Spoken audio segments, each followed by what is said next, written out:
A Páscoa Bíblica, parte 2. Então, o que a gente entende sobre a Páscoa? Ela é a festa da passagem, mas não a passagem da vida para a morte, e sim ao contrário, da morte para a vida. Quando a gente entende que sem o Messias estávamos literalmente mortos em ofensas e pecados. Aquele que não tem o Messias, ele simplesmente está morto em espírito. É só através dele que vem a vivificação do nosso espírito. E não é uma coisa pessoal, entende? Todo mundo que nasceu após Adão nasceu com o espírito desconectado da fonte. Ou seja, com o espírito morto, um sono profundo. Então, para quem nunca ouviu falar sobre isso, meu perfil tem vários vídeos falando sobre a morte espiritual. Então, a festa da Páscoa é a festa da passagem, mas da passagem da morte para a vida. Quando a gente entende que a gente precisa do Messias, a gente se conecta com ele, então ele faz uma vivificação no nosso espírito. O nosso espírito, ele é como se ele nascesse de novo, entende? O contrário da morte é nascimento. Para quem não sabe, o contrário de morte nem é vida, é nascimento. Então, se o espírito está morto, ele precisa nascer de novo. E aí a gente entende mais profundamente as palavras de Jesus.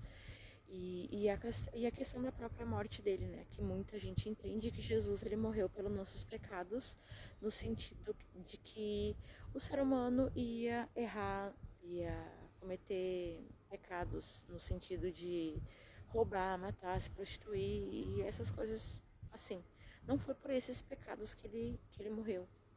Ele morreu pelos pecados anteriores, entende? É meio difícil de explicar mais. Quando a gente nasce aqui, a gente já nasce com o espírito desconectado. E a gente precisa fazer essa reconexão. E essa reconexão com Deus, com a fonte divina, com o Pai, né? Porque foi isso que Jesus veio para nos ensinar. A nos relacionar com Deus, não como um Deus soberano, criador, apenas onde somos servos, obedientes e tudo mais, e sim filhos, né? O Messias afirmou isso muitas vezes. Então, como filhos de Deus, a gente tem que espelhar justamente a imagem e a semelhança do Pai. E conforme a gente vai se conectando com o Messias, o nosso espírito, ele vai sendo desperto, ele vai sendo vivificado. E a partir daí a gente consegue se conectar mais e mais com o Criador.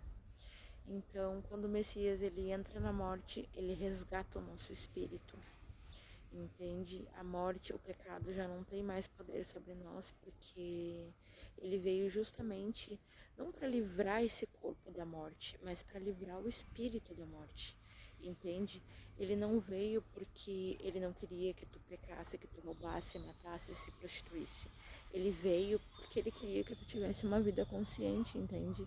No momento que Jesus ele vivifica o nosso espírito, isso nada mais é do que quando ele cita também a metanoia, a transformação de mente, sabe? Então é isso que ele faz. Ele faz uma transformação de mente, ele faz uma renovação de mente. Ele vivifica o teu espírito a ponto de tu ter uma vida consciente. Então, o maior motivo de Jesus ter morrido é para que a gente pudesse ter escolhas próprias. Uma vida consciente, entende? Uma vida que não é movida apenas pela alma, pelas emoções, mas sim pelo espírito, entende? Então, a morte de Jesus, ela vai muito além do que a gente imagina. É muito além do que alguém que morreu porque outros errariam. Não, é para resgatar o nosso espírito da morte, entende? Para que a gente pudesse ter uma vida consciente, para que a gente tivesse o espírito de volta dentro de nós.